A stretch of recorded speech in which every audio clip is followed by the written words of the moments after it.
Hello, everyone. Welcome back for another episode of the Dead Game Fighters podcast. We just recently had episodes with, of course, Atsice and Double L. Today, we are joined by the top 8 Evo finisher, KnowKami. He is a professional Dragon Ball Fighters player who is very well known for many top 8 finishes at majors as well as super majors. He's recently coming off of top performances at Final Round and CEO, and we definitely look forward to what he can do to many of the upcoming tournaments. So, how are you doing today, man? I'm doing pretty good, man. I'm glad to be here, and thank you so much for considering me for your podcast, your up and coming podcast. Definitely, it's definitely my honor to be able to get to talk to players like you, to be able to take it out of your day and give me the time of day for everything. So, I guess getting into it, I did actually find that you had a interview or an article out about you, but can you tell people that probably don't look up or don't read about you or look up that history as far as for where you come from and kind of what put you on the map for fighters when you started realizing that you kind of were being nice, I guess, you know? Um, well, I'm man, I sound old. I'm originally from Brooklyn, New York. That's where I was born. My family is there as well. I moved down to North Carolina around towards the latter parts of my grade schooling. Played a ton of sports all throughout my life. Video games were never really a big thing for me up until after high school. During high school, I played a ton of football, basketball. I was scouted. I became a prospect for many colleges and ended up getting signed. Once I got there, I hurt my leg pretty bad, and after hurting my leg, I began to kind of need another competitive venture because I wasn't going to be able to perform the way I wanted to and envision myself to at these schools anymore. So I began looking for something else. I during high school, I got my blue belt in jujitsu, which is I'm really proud of, but I've never gone back and got my black belt. But after high school, after I hurt my leg and playing football, I wanted to go back and like I saw Brock Lesnar. I'm like, that's me. I want to be Brock Lesnar. But looking back on it, and during that time, my injury was just really harrowing. I wasn't going to be able to do some of the things that I wanted to do and just perform at the level that again I envisioned myself. So I was like, what should I do? Around during all this time, from the time I've been about 14, I think that's when Filipino Champ won Evo. From that time, I've been keeping up with fighting games and been a fan of fighting games ever since then. Starting with Marvel 3, on to Street Fighter 4, Tekken Tag 2, KOF 13, and more recently Guilty Gear. And with the release of Street Fighter 5, I was like, this looks like it could be cool, but I still wasn't taking games any serious. So during that time when I was recovering, I had a ton of free time. So I began playing fighting games more heavily. And that was the fighting game I decided to play was Guilty Gear Xrd. And still a fantastic game, a game I really learned a lot playing. But that is the one I really started taking serious, right? Would have been Street Fighter Five, but there were some things that weren't very pleasing to me about it. But still exciting game to watch, like many others. But yeah, Guilty Gear Xrd is where I really got going, and then Dragon Ball Fighters was released. And once Dragon Ball released, I was like, I gotta play it. Like Goku Black, that's gonna be crazy. Which is super cool now that Super Saiyan 4 is in the game. I'm so hyped for that. But once I saw Black, I was like, I gotta play because when I saw Black, I'm like, that means Zamasu is gonna be in. I have to play the game. So I played it, and remember, I got my start with Marvel 3, which is also a versus 3v3 game. So this was really cool to me to kind of get back into that after not playing that style of game for so long. I knew coming to the game that I would do really well online, and I have many strong player friends from other scenes because I know a lot of people, and I would play them and I win. I was like, all right, maybe I can do this. So I started going to smaller tournaments, locals, going from winning my locals to regionals, winning F2Con, bigger tournaments, winning TFC, and I was like, this is something that I can do very well at. And I kind of reciprocated that with my placings, but I know like I can do even better than I'm doing right now. So that's kind of like how I got into Dragon Ball. So as far as for, and I have it up right here for some of your more recent placings and things like that. I mean, if you go to his Liquipedia page and everything, you can find his placings in Guilty Gear and things like that. And then the first one that they actually have on here is surprisingly at Evo as far as for Dragon Ball Fighters. So what was your first major tournament that you felt that you really showed up in and stuff like that? Well, the first major tournament, I've always been like a contender. Like even Right. before that Evo, I would get like 13th or 9th, and I'd be like, I'm right there, but I'm just lacking the practice, or lacking the experience in this area. At Defender North, I got 3rd, and I was like, that's a good placing. But that was the tournament, and again, it was right before Evo last year as well. Excuse me, I got 3rd there, and I think for me though, it was CEO, because at CEO, I lost to Soji, who I recently beat at this year's CEO, which is a pretty funny turn of events. But at CEO, I lost to Soji playing like Zamasu, Kippu, Cell, I think I was playing. And I was really hyped for the team. I liked the team. But for me, it just wasn't doing it. And then I made a long losers run, similar to this CEO, all the way up, almost making top 8. I believe I got 9th, 13th or 9th. I'm not sure. But during that run, I was like, wow, this feels really good. I went back to 21 during that time. I was like, this feels really good. I can do this. Like, I am strong at this game. And from there, I always knew, because I'm a guy who believes if you don't believe you're good at something, you probably shouldn't spend a bunch of money to go and attempt to compete at the highest level. So I always knew I was strong. But it was there when I was like, if you're doing this with characters you don't even play, right, if you put the time in, then you can be really good. So yeah, I think it was right there for me. Okay. So as far as for in your scene and stuff like that, so you mentioned Soji. So do you actually keep up with a lot of the scenes for watching fighters to be able to scout out players from like the Japanese scene and things like that? Yes. Well, Soji's a special case because he and I are actually pretty good friends. Knowing him from back with Blaze Blue. But I keep up with all of them because you have to. Anytime you're at a disadvantage, that way where you can't play as often as you like, you have to have the right amount of knowledge to go in. Sun Tzu said the battle is not won during the fight, but before the fight. And that's how it is in these fighting games as well. Despite me not having the ample practice, which is a problem, if I can gain enough knowledge before the games, then I can almost put us on a level playing field when I'm walking into these matches. So I do that a ton. I keep up with all the European players. We're talking Alioun, Wawa, Shanks, Kanye recently, Noko, all those guys, the Canadian players, Kami 99, that guy is super strong. Luke, I know Mexican players, everyone. It's not, for me, it's not just been a thing where you have to keep up with just the best. You have to keep up with everyone because in this game, you never know who's going to show up and possibly beat you on a given day. So this is actually wonderful because you'd be surprised that it seems that a bit of people that you speak to that are kind of up there for players, they either don't watch anybody else or they just don't take the time to do it. Right. So I would love to get into more for international type of results and things like that. Who do you feel is really up there? Because of course we're coming up to Evo, so we're going to see all of the best players that don't travel very often finally come to the US to be able to compete. I'm more than sure that Paka is going to be here. Soji probably going to be here. I'm not very sure on people like Verdane, all these people at Fighting Tuesday, as well as obviously Shanks coming over. Yes. I saw Alioun register within the past day or two. I didn't know if he was joining or not, and then seeing his Twitter post. So who do you think hasn't been showing up to these huge events that is probably going to be up there? I mean, last year we saw you obviously being able to come up there and make it to the top 8. And then you'll have to forgive me, I forgot who it was that you ended up beating, but a lot of people didn't know who you ended up beating. Kubo. Kubo. There you go. Yes. Kubo was a very strong Blaze Blue and Blaze Blue tag player. Okay. So as far as for at Evo and for all these players, I mean, who's kind of up there across the scenes for you that you can see really making it or making a strong run?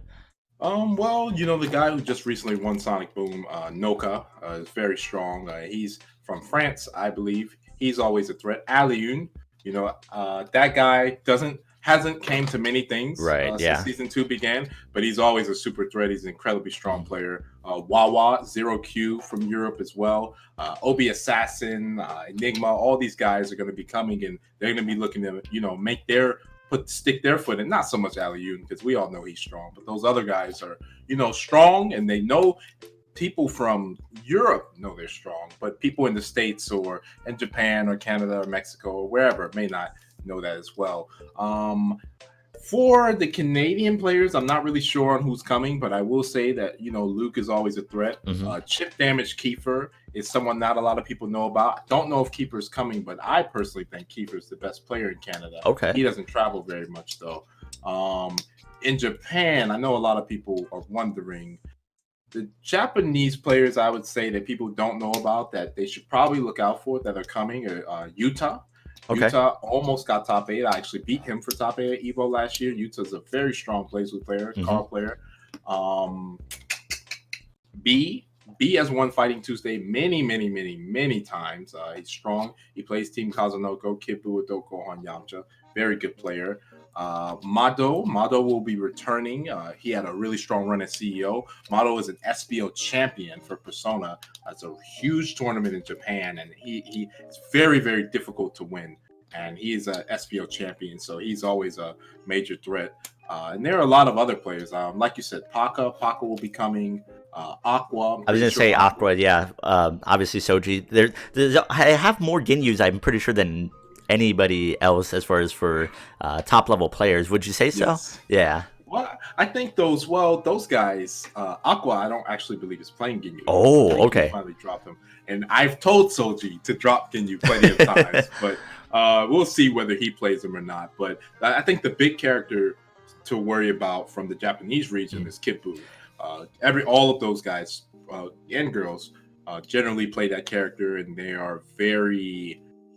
Their play style with him, they play him the quote unquote right way, and they make him seem very, very strong, which he is. And they've just put a ton of time into him and believe he's very good. So half the players I mentioned from Japan there are all playing Kibbu. So it's definitely something to worry about.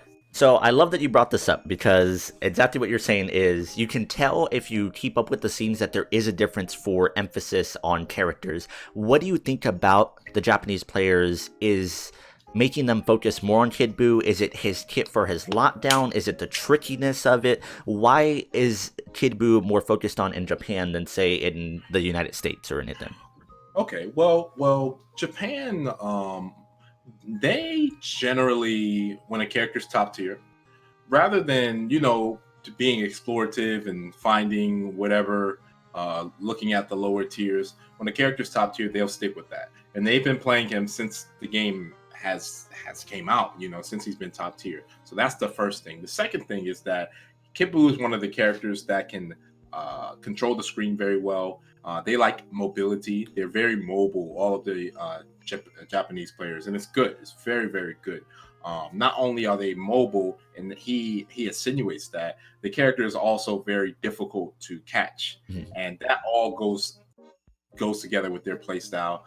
He also goes very well with Goku, and Goku is probably the most played character in the game right now. So there's those things I say would be the main reasons that he's so popular there. He's also really strong, man. He's really strong. He's either the best character, the second best, or the third best character, and that's either one of those slots is very good in a game like this. So he's very, very strong character.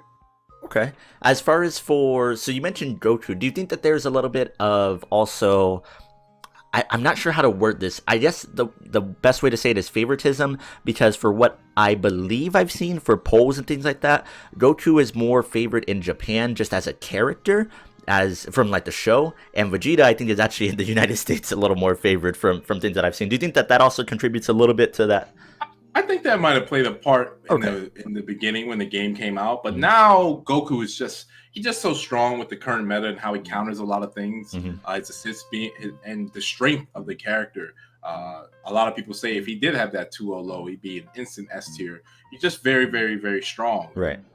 And he goes well with the other top tiers. Goku is a great assist for Bardock. He's a fantastic assist for GT Goku. Great assist for Kid Buu. He's actually being played a lot more than Vegeta everywhere. Oh yeah. There's an epidemic of Goku in Europe at the moment. You can't go anywhere, especially Spain. You can't go anywhere without seeing a Goku player there. So he's a really strong character. I do think what you said is true though. It definitely played a part in the beginning, Sure. whereas people played Vegeta and his assist was broken. But even after that, his assist is still strong now, but people are picking Goku because they see the strength of the character, and he just keeps placing well. You know, LCQs, I believe there were like 4 or 5 Gokus that made last chance qualifiers. Right. That's logistically, people are going to want to pick up that character after that. Of course. So do you think that it's just more a matter of his hit that's making him top tier? I mean, he's got the beam assist, obviously. People always mention that his 2M is just so strong in the way that his hit boxes are for everything like that. Do you see him falling out before the end of this season, since for my understanding is that we're not going to get any sort of really big changes? There might be some small patches that might fit some very big buds, but otherwise Goku is pretty much staying the same. So is there any chance that he's going to fall off in any way? I don't think so. I don't think Goku falls off for the rest of the game. The game's lifespan. The character, like you said, his kit is very good. He's a very strong anchor, and the assists, people are finding out more and more just how powerful the horizontal beam assist is, as opposed to a character like Tien, who has a weaker kit, does more damage though, but it's just not the same. I think even unless he gets some sort of nerf, I believe that character will be played in a high capacity, high volume until the game dies off finally. It's just really powerful what he's able to add to a team, and it's really great that he doesn't require much from the other 2 characters. And people at first, they thought in the game's first year, having a 2L low was so important to so many people. But in season 2, especially with the rise of Cooler, Broly, Goku, Yamcha, I mean, won World Finals, no 2L low. So we're finding out, and we found out that it's not that big of a deal for certain characters and certain team compositions. So he's just super strong, man. He's going to stay up there unless a better character comes out, unless, Super Gogeta has a beam that traps you or something. I think that character is going to stay where he's at. So, I mean, since you mentioned the DOC characters then that are coming out, so I can remember, you picked up GT. So for what I can remember off the top of my head, you're running 21, GT, and Black. Is that correct? Yes. Okay. Yes. So do you think that GT is actually very top tier? Do you think he's not as great as everybody's mentioning? I think it's kind of hard to argue that he's not, but I mean, you might have a different opinion on that. I believe GT Goku is an S tier character. Okay. I think he's incredibly strong, but I think he's strong for the reasons that he's strong are not. It's not inherently because of his kit. Right. Whereas look at a character like Kibu or Bardock, and they've been nerfed 11 times, and they're still top tier. That's more of their kit is the issue. Bardock's being Lariat. Kibu's being his normals and his mix-up potential. Whereas with GT Goku, he's a bit of an anomaly because I believe most of his strength comes from the assist and the Spirit Bomb. Okay. So in the case that the Spirit Bomb gets nerfed, he drops off a lot. Whereas Bardock's level 3 got nerfed and he was still top tier, still the best character in the game. So it's a big difference. GT Goku has a lot of issues, in my opinion, in neutral. Some people will disagree. But not to say that he is poor neutral, just that he can't deal with a lot of things as well as other characters can. You think about GT Goku versus Broly. How does GT Goku fight Broly effectively without a horizontal beam or a Ki Blast that's able to out-prioritize Broly? Frieza, how does he fight Frieza effectively if he can't get the beam off? It's going to be very difficult for him. How does that character make a comeback without a strong neutral presence and only having a beam, no good cross-ups from block strings? He's not as imposing as a solo character as Bardock and Kibu or Dope Gohan even, because he lacks those things. His normals are very stubby, whereas all the other top tiers, just looking at them factually, logically, all have strong normals, all have super strong neutral. And I think he likes it there. He's a lot like Cell. He's a lot like a more set play focused version of Cell to me. And you've seen how Cell has dropped off. That being said, the assist is still very strong. I think the assist is great for the game, though. Who wants to look at who wants to look at someone, two players up back the entire game for 180 seconds? It's boring. Sure. Let's be honest. It's super boring. So having that assist, making people fight per se, it's pretty exciting as a player and a spectator. Seeing how they're going to counterplay it, if they're going to counterplay it. The spectators are like, man, he's going to get caught. He's going to get fuzzy. We get to see people actually get hit now. It's great. So I think he's been great for the game. I don't think he's in his own class or he's double S tier. Like I said, if they took the damage from Spirit Bomb or they took the Oki, I guarantee 80% of players playing him are going to drop him and go back to whatever they were playing before, even if the assist stayed the same. So again, he's strong, but he's really strong after he hits you. It's not he's, oh my God, I'm playing against a GT Goku. I got to worry about this full screen Lariat or this full screen 3M from Kid Buu or Adult Gohan chasing me down and making me block for 99 seconds. So I think he's strong, really strong, just not nearly as strong as people are making him out to be. Okay, cool.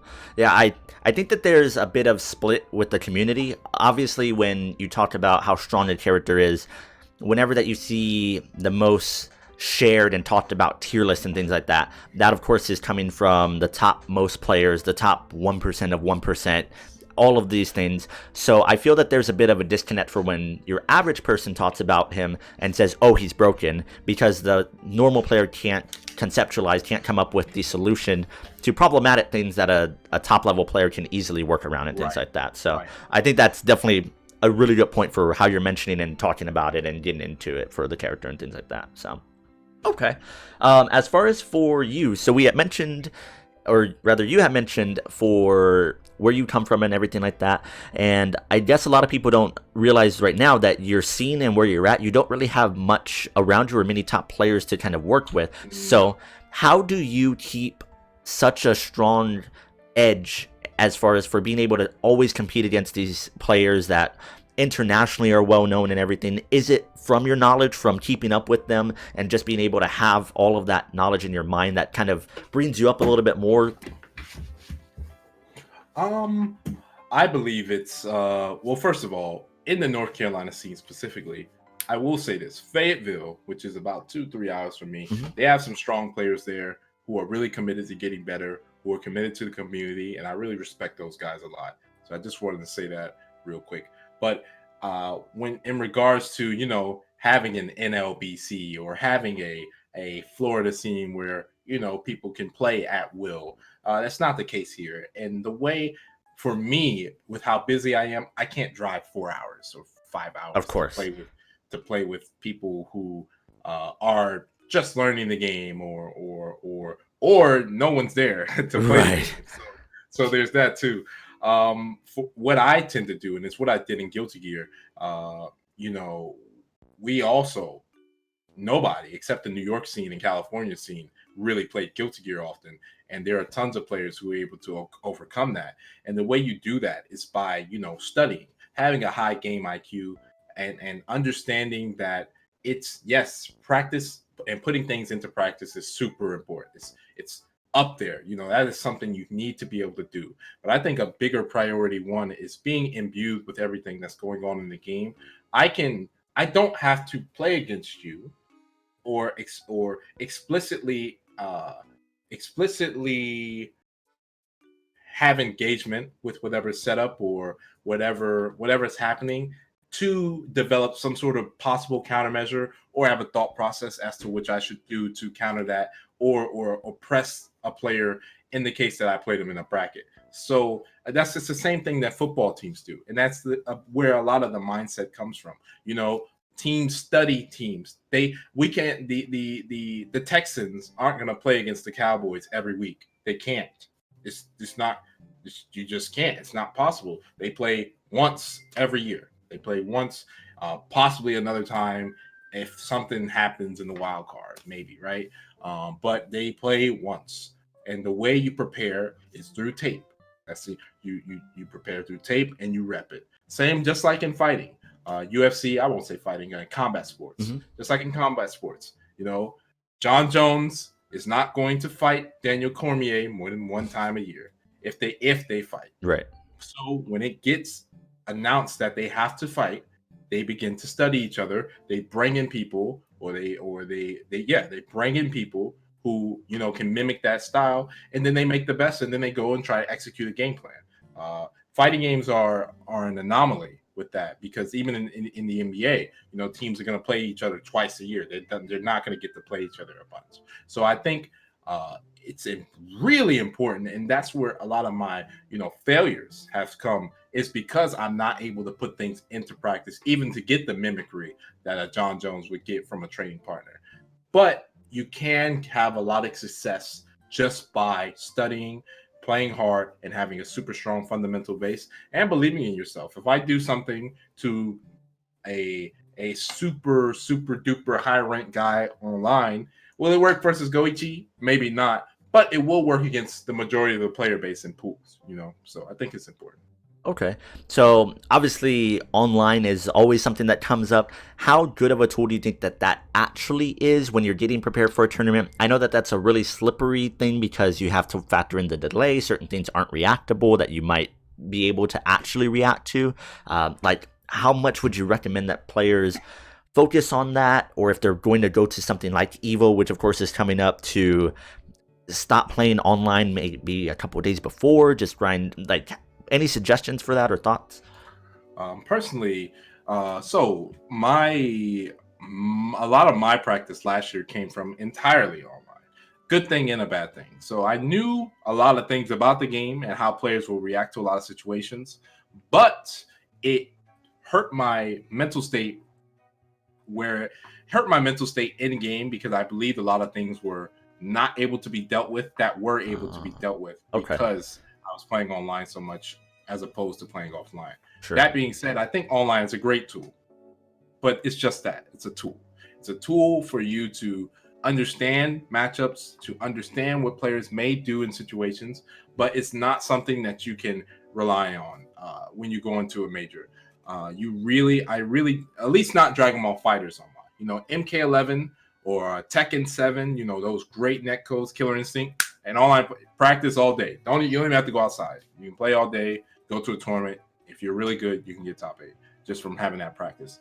But I think you need that offline practice, especially in this game, because the delay is so much. It'll have you thinking things are just impossible to deal with, Right. when in reality they are. And you change your play style a bit. When you play at a tournament or you play in person with someone, there's something on the line. Even if it's just casuals, it might be pride. If it's tournament, there's money, placements, bragging rights, whatever. People play differently when there's something on the line.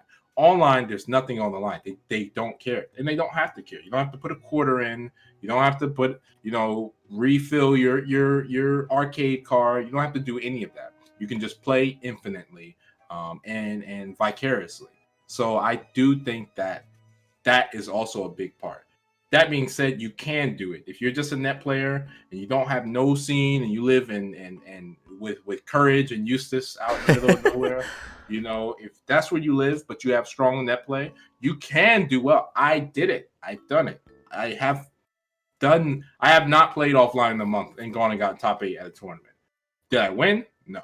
So you see that it is I do believe there's a plateau point when it comes to that. Okay. So for that, I mean, if you did have players around you, even if your scene was kind of small, how much do you think that you could actually? I'd be the best. I would be the best player. I'd be the best player. Okay. For free. If I am, New York, like all of that, just you're really confident for that? If I lived in New York, I'd be the best player. That's it. Okay. So do you have any plans to go out there a little bit before, or just get to Evo early and grind against some people just to get some last minute practice, anything like that? I've developed this game has been great for me. Okay. I've developed a lot of great relationships, business wise, but also friendships. Sonic Fox, the Kill Sage, I've been knowing Nakio for like a long time, Hmm. like before Dragon Ball. 'Cause we played other games, but not only those guys, Bum, who runs House of Bum. Yep. Chaos out there, has done a lot for me. A ton of people, Ultimizer, all those guys. I've just developed a lot of great relationships, and I'm really happy for that. So while I am very confident, I know I can't improve as a player without playing those guys and being appreciative for what they've done for me and helped me. So I am planning on I'm going to Defend the North, Okay. which is what is it, Friday? It is this upcoming Friday? week. Yep. So today's This the upcoming weekend. 15th, so that will be on the 19th. So we got just a few days, and depending on when you're watching this, when it comes out, so you'll probably be able to catch him this upcoming weekend. So Yes, those guys, like I mentioned, all those guys I mentioned, and there's more people. VDK, Coach Steve. It's a lot of people. I don't want to miss anyone, but it's too many names. of But course, I have, especially the Guilty Gear. Shout out to the New York Guilty Gear guys. But I'm going to be going up there to get some great practice in, and I'm really grateful. These people don't have to. They don't have to let a quote unquote player foreign to the scene come up and practice in the capacity that I do. They don't have to be as brotherly and as loving as they are and as respectful as they are to me. And I really appreciate. And those guys are my brothers. Every single person I mentioned, I really appreciate all of them. They know this, but it's important to say. For me, it's important to say it candidly too. And I really appreciate everything they do. So I'm going to go up there. I'm going to try to get some really great practice before Evo. And then Evo is the week or week and a half after or something like that. And then it's going to be, time to, do what you got to execute. Time to execute. of course. So mentioning as far as for how strong the connections are and things like that for the fighting game scene, as you're saying, for people coming up there, they don't have to welcome people and everything. I mean, we had a player from Texas, Lucky, who placed top 8 at Texas Showdown and flew up there to go to HOC.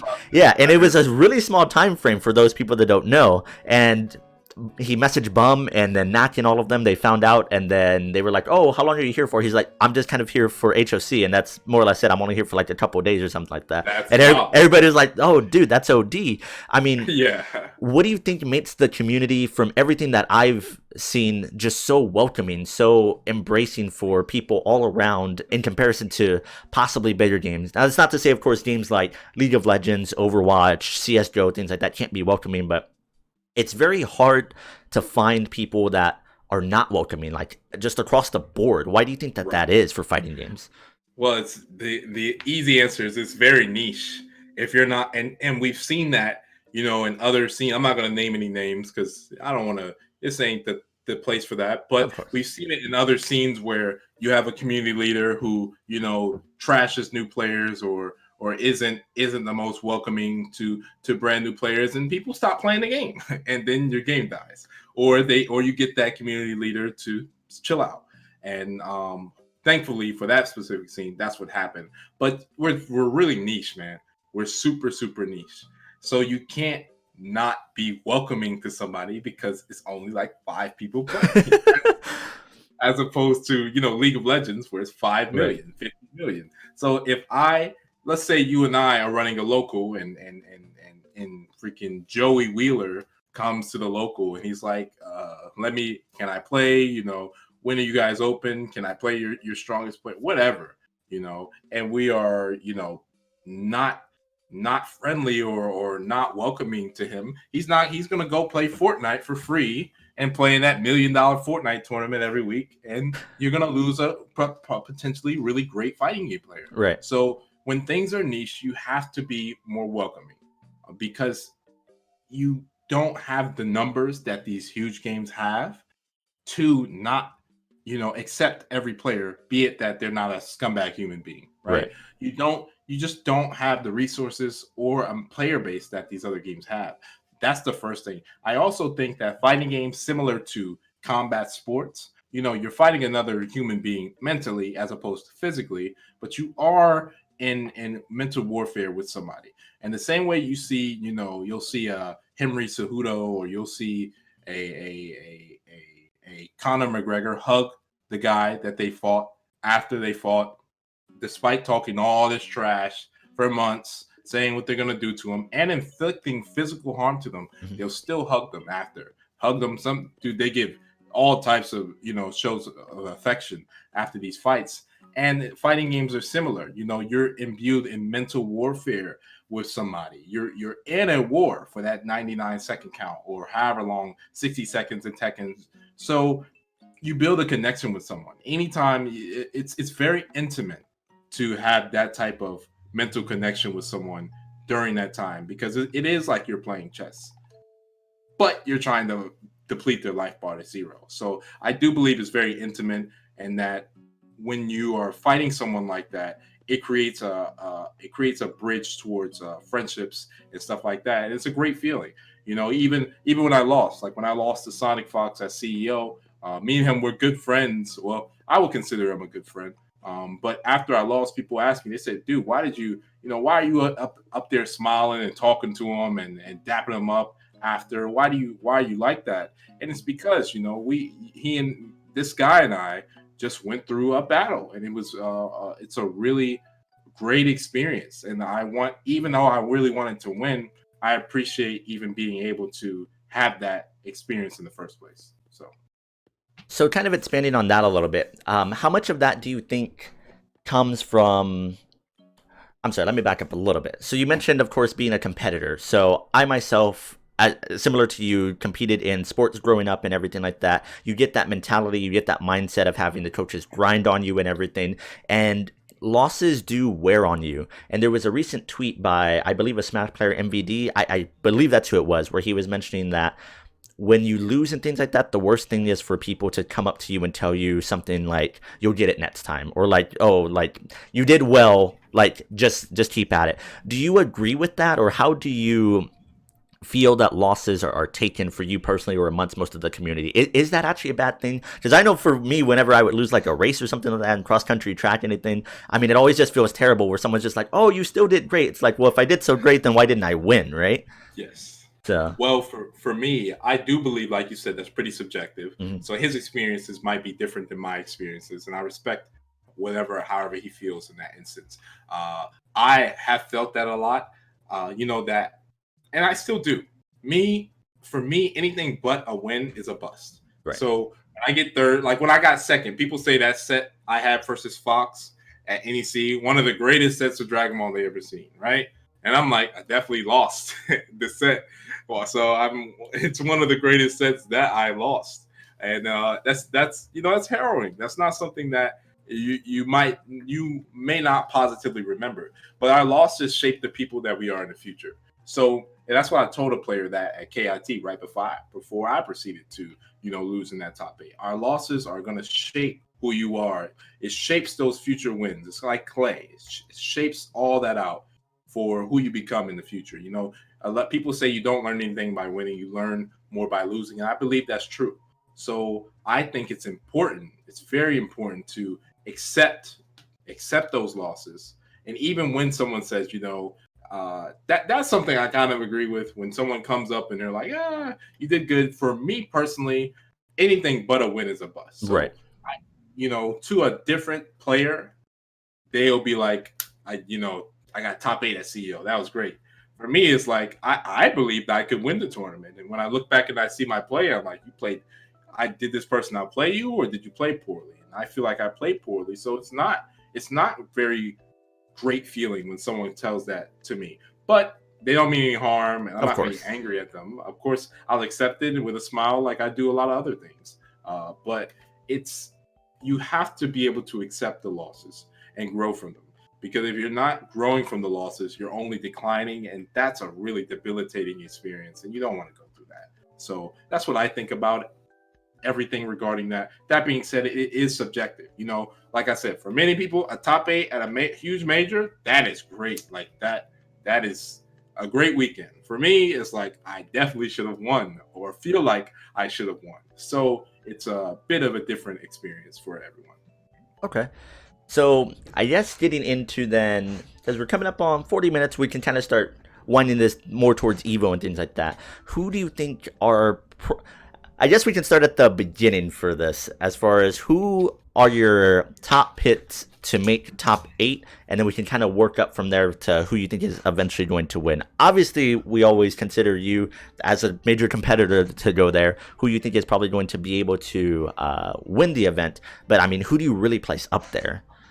So I told a lot of people this, especially on my stream before Yep. CEO, that I believe that the CEO top 8 would be a good representation of at least 6 players that would make the Evil top 8. I truly, 6, okay. truly believe that at least 5, 6 players. A lot of 2/3 of those guys are going to be in the Evil top 8. So I do believe Sonic, given that he gets a great bracket, has a great chance of doing super well. The Kill Sage, his confidence is so high right now with him having such a strong team and him, just his confidence as a player, what I've seen, has grown so much. I'm really excited to see what he does there. I think he has a really strong chance with the right bracket, given he doesn't play a couple of that team's bad matchups, of getting a top 8. Of course, Goichi and Femrish, I think they are a lock-in, unless Femrish gets random out. I don't really think Goichi can be random out at this point of the game and where he is currently. Kazunoko is also a big one. I do believe he has a fantastic chance. Again, despite his team being nerfed. Let me see. Shanks and Aliun. I think one of those guys will be there. Shanks has shown up to 2 tournaments recently because he got 3rd or at Combo Breaker. Combo Breaker, and then I believe that didn't he lose to you in top 8 for CEO? Okay, I was gonna say I'm pretty sure that you're the person that beat him there. So yeah. Yes. Okay. Shanks is a fantastic player, man. Even better, I think Shanks is one of the best, human beings in the FGC. He's a fantastic person. Even better player than he is a person, which is saying a lot. And you could even say vice versa. But that guy is really good. I do think him or Aliun will be in the top cut of Evo somehow, some way. I don't know. I just don't think that. I don't know. They both can make it. But I think I have a super strong chance. I'm honestly super confident at this point, especially because last year I was not confident in my team, or even it was more so I just didn't think it was strong. And I maintain that even now. I didn't think it was a super strong team, and I performed exceptionally well. So now I feel like I'm playing an even stronger team, and I'm actually practicing the way I should. Given these last 14 or so days before I fly to Las Vegas, I feel like I'm gonna have a really, really strong chance. And players I didn't mention, Tachikawa with the right bracket could do incredibly well. Mm-hmm. Nakio got 9th last year, has a great chance of doing super, super, super well. Supernoon's a guy people don't talk about as much, but he always seems to find his way into these top 8s. Mm-hmm. Or when they do talk about him, it's negatively, about his play, which I don't really understand. But he always finds his way into top 8s. Other people, though, I don't think there will be as many upsets this year. I think we're at a point in the game where we understand, who's strong, and who's going to be the players that make that cut. Also, seeding is different. We've had a whole year to see who's actually good at the game now, as opposed to who was good in the first 8 months. Sure. So seeding is going to be much different. And, players with the better seeds are going to have probably a bit of an easier route up until that top 32, top 16. And it's 1,000 people instead of 2,500 people now at Evo. And that's super important too. You're going to have to play less games. So you have a player like Nakio, who was incredibly fatigued on day 2 last year when he almost got top 8 anyway. So when you have a player like that who was fatigued and almost did it, imagine now that same guy having to play 50% less games to make it there. That's going to be a really huge factor as well. People not being as fatigued due to playing the less amount of games. So I think those are the players with the best chance. I'm trying to think of anyone else. Like I said, there are a lot of killers in Europe. Oh yeah. Hook Gangad is someone I think he just got second at Combo Breaker, but no one's talking about Hook right now. Hook always has he's such a dynamic player. He always has the chance to place top 8 at anything he goes to. So I think he's a major contender when he's not doing something OD on his stream. So I think he's a major contender for that position. Other than that, though, I don't personally right now. I don't can't think of anyone where it's like that guy might top 8. He might do it convincingly. Okay. There are a ton of great players though. So, if you can, if not, that's okay because it's a very tough question. Who do you have to win Evo? Possibly. I think Goichi has an incredibly strong chance with how he's been playing. Obviously, we're considering you as well because, of course, you want to have that confidence for yourself. But yeah, right. Okay. But no, I believe Goichi has an incredibly strong chance. Super strong. He's won the last 2 super majors, right? Majors, Combo Breaker, CEO, the biggest major of the year. He won, and he won them convincingly. So he has undoubtedly the best chance. Fox always has a really strong chance. However, right now, I don't like Fox's team. This is just me personally. I don't like his team for him.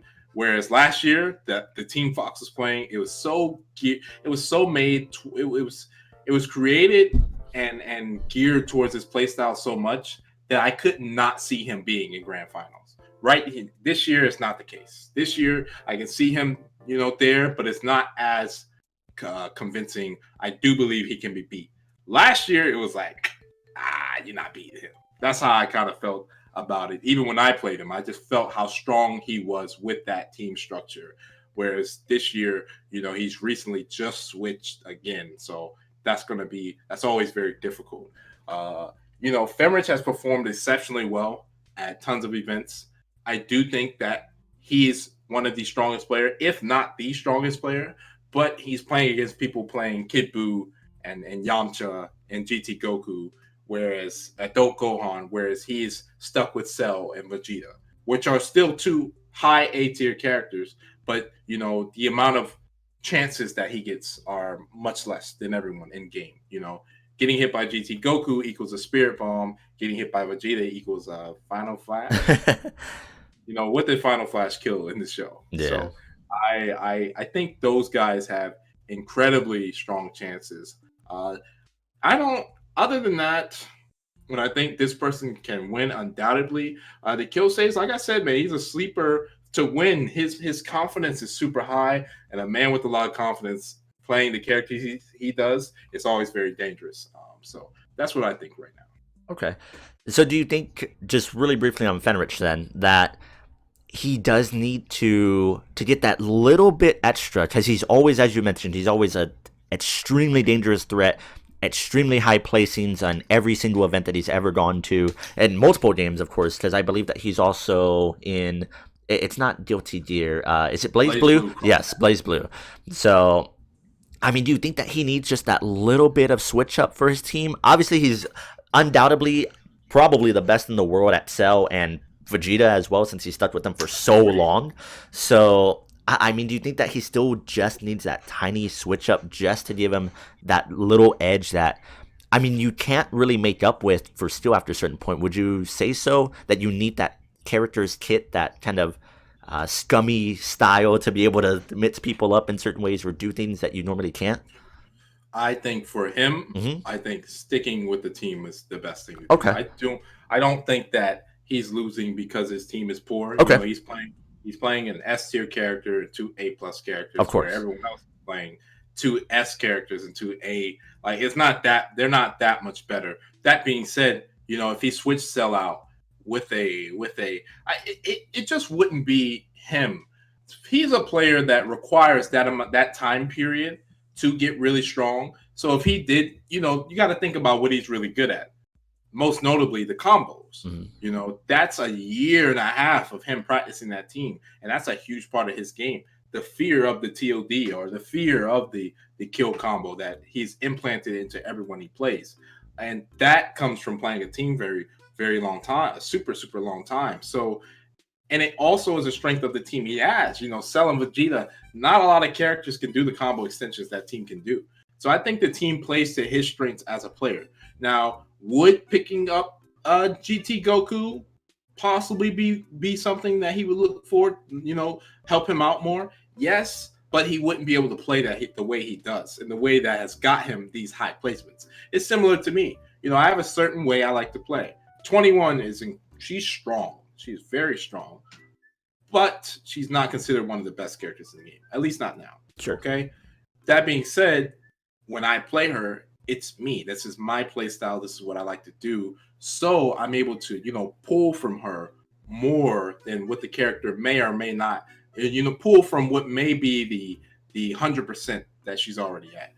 Fenris is able to do the same thing with Cell, the same thing with Vegeta as well. If I wasn't playing Black, if I was playing Goku instead of Black, my placement would not be as high. I truly believe that. And it's not because I like Black. It's not because I'm really strong with him. It's just because the way that character plays right now fits the way I want to approach the game.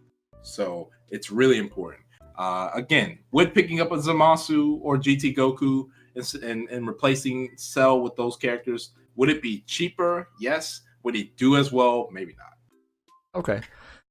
So for how you mentioned, and I really like this one, I think it's very interesting for your style and things like that. I mean, even though things are considered top tier, I mean, people like you, for example, and for what I saw, I don't know if Fox is going to stick with this for picking up, or rather sticking with people like Go2 Black and things. I mean, obviously the kit's different, and pretty much across the board, people will say that he is inferior to somebody like Super Saiyan Goku. Obviously, Right. That's probably a little bit interesting, since you can say, well, their kits are different, so they have a different style for certain things.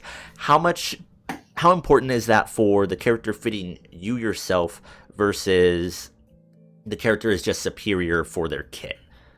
I think it's very important, up to a certain point. Okay. I think it's much less important the lower level you are Right. at. I don't think if you're not that great, you don't really understand. You really don't understand what you actually want to do in the game, and I feel like that's true. And once you grow and grow and grow as a player, I think then you can differentiate whether or not this is for you, this is not for you truly. And again, I use Fox as another example. Me personally, the team he played at Evo, not only was he playing the two best characters in the game, those were him in the game. Bardock in 16, that's how he plays fighting games. He wants to run at you and make you guess. You know what they do really well? They run at you, catch you, and make you guess. Me, as opposed, I like to take a more of a less intrusive approach, and to not. I'm okay with not knowing everything you were thinking if I get the W, or making you guess in tons of situations if I'm able to win the way I want to win at the pace I want to win. And 21 does that for me. Like you were saying, your question though, I think it's important at the highest level that you have a character that fits your style, but the strongest players can play multiple styles, so it doesn't matter to them. Goku and Black are a special case because their assist is the same. Right. So there's just like in a game like Yu-Gi-Oh or Magic, if a card comes out that costs the same as another card, but has another effect that's also really good, then you have a power creep. And that's where the Goku and Black thing comes from, because Black is not a poor character. Oh, no, not at all. Goku's, they have the same assists. Right. So the character that fits the meta better is going to be the character that's played more, and then there's no reason to play the other character. That being said, a lot of people won't agree, but Black is more offensive than Goku. Is a more offensively designed character. I mean, look, he has teleports that teleport him next to you. Right. They want you to go in with the character. And for me, being a historically very defensive player, I really wanted a character on my team. Of course, he's my favorite character. It's that too. Sure. But that's why I originally picked him up. But I wanted a character on my team who's able to turn the pace of the match very fast away from this defensive style. Kazunoko talked about a lot about it last year when people kept asking him, why don't you play Cell? And he said, Cell's very defensive. I don't want my style changing, such a huge stylistic change from one character in my team as opposed to the other characters being super offensive. Whereas that's something I want. That's something he didn't want, and that's why he didn't pick up Cell. And he played Kibu, Udoko, and Yamcha, all three very offensively based characters. Whereas right now I'm playing 21 GT, two characters that, you know, want to up back a lot. They're very defensive based. Having Black come in and being able to change the pace of the match almost at a whim, if he has bar, is very, very, very good for me as a player, because sometimes I can get stuck in that play style a bit too much. Okay. So I do think it's important to have style like a style that fits yours, or a style that accentuates what you do or helps what you don't do. In the case of me and Black, because Black helps me in the ways that I'm weak, I feel like. Okay. Yeah, I mean, obviously we won't do this now, but I would love to hear maybe more if you put out a video about it or anything, as far as for the defensive style characters for offensive, because I think that that's something that's not touched about very often for people, is that people just say, well, fighters is only one pace, you have to always go. Nobody probably is going to say Cell is defensive, because everybody just sees, well, TODs, meaning that he is offensive, right? So yeah, that would definitely be something interesting if that would be maybe a topic for later or something like that. So sounds like a great idea. Yeah. Okay, well, I guess we'll start wrapping this up. I mean, you're obviously going to be at Defend the North there. Any other top players? I mean, obviously a lot of them are going to also be at EVO. Any big people from New York that you're expecting to do very well? I think the bigger people recently are definitely Alucard, for sure. Yes. Atsice is going to be there. That's nice. That's nice. Okay. So yeah, I mean, are you looking forward to fighting anyone in particular for that event? I'm really looking forward to playing everyone. There's no player where it's like, well, there's always Fox. If he comes, I would love for another Kami Grand Finals against Sonic Fox. He's 2 up on me right now. But besides him, everyone's super dangerous. And I really just like being in the moment. That being said, though, a lot of people are really super high on Axize right now. Right, definitely. So it would be fun. It would be fun to play him in a tournament again, being that I did beat him at Bum's tournament earlier this year. A lot of people are super high on him, and he's playing fantastic. Mm-hmm. So that would be something that I'm looking forward to. Of course, Alucard, Frieza Force is there. The Kill Sage and Knack will be there. Lord Knight, Beast Coast Lord Knight will be there. Christopher Genius, Chris G is coming. So there's a ton of people that are going to be there. Super Noon is going to come. A lot of out of region people. So I'm just super excited. Okay, perfect. And I guess to send us out and everything like that, are any shout outs to your sponsors, any players, anything that you would like to plug in? Feel more than free to go ahead.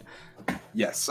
First and foremost, I would love to shout out my current team, Will2Win Gaming. Those guys, not only have they, this is the thing, you get a lot of teams where it's people get on them and they tell you they're going to do this, or they tell you they're going to do this. And these guys have just been so honest, and they've helped me out so much above and beyond, working around my schedule, where it's sending me to things, whatever they can do, they help me with that. And it means a lot to me. Great team. If people are looking for a team to join, I do believe this is one of the teams to be on. So big shouts to Will2Win Gaming. Another huge shout out to you for even having me on this fight. You have just been great. I was expecting some cap questions, and you really did just a good job. And I just appreciate the opportunity. Always a big shouts to Bump, the HOC. That guy is doing fantastic things. Shouts to Kuba in the SoCal scene. Kuba, Lazy Matman, Subatomic Sabers, all great friends. Mudkip Teen, those guys, Reno, big shot. Those guys, they've taken me in like I'm one of their own, and they're all good friends of mine. If you want to follow me, everything is KnowKami. Follow me on Twitter at KnowKami, YouTube at KnowKami. I have an Instagram at KnowKami. You can follow me in all those places, and I'd love to interact with everyone there. Twitch at just everything. I tried to get it all in one. I thought that was the best thing to do. So yeah. Perfect. Okay, well, everybody make sure to, of course, follow KnowKami, wish him the best of luck, give him your support at Defend of North, and, of course, at EVO as well. Everything will be down in the description below, and we'll catch you guys next time.